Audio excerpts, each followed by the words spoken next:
আসসালামু আলাইকুম। আমরা যারা মাইক্রোসফট এক্সেল এর টেবিল তৈরি করি সেখানে দেখা যায় যে বর্ডার নিয়ে আমরা খুব সমস্যা ফেস করে থাকি। যেমন স্ক্রিনে আপনি খেয়াল করতেছেন, আমি যদি এখানে সিরিয়াল নাম্বারের জায়গায় এখন 2 টাইপ করি, দেখুন আমার অটোমেটিক বর্ডার উঠতেছে, 3 টাইপ করতেছে অটোমেটিক, 4 করতেছে অটোমেটিক।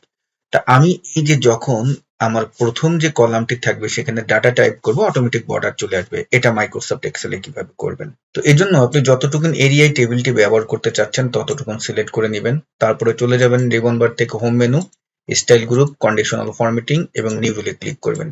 যে ডায়লগ বক্সটি আসবে এখান থেকে এই যে নিচে ইউজ এ ফর্মুলা এটাই ক্লিক করবেন। আমি এটাই ক্লিক করলাম। তারপরে এই যে বক্স আছে, বক্সের এখানে ইকুয়াল টাইপ করবেন এবং আমাদের যেই টেবিলটা আছে, আমাদের যে হেডারটা থাকবে, হেডারের প্রথম যেই নামটা থাকবে তার ঠিক নিচের সেলটা সিলেক্ট করব এবং এইখানটায় যে রেফারেন্সটি আসছে, আমরা যেহেতু নিচে নিচে চাচ্ছি তাহলে আমরা এই রোড যে ডলার সাইনটি অর্থাৎ $3 সাইনটি উঠিয়ে নেব এবং তারপরে আমরা এখানে লেস দেন এবং গ্রেটার দেন দেব, অর্থাৎ এটাকে নট ইকুয়াল বলে, এবং তারপরে ডাবল কোটেশন দুইবার অর্থাৎ ইনভার্টেড কমা দুইবার টাইপ করব।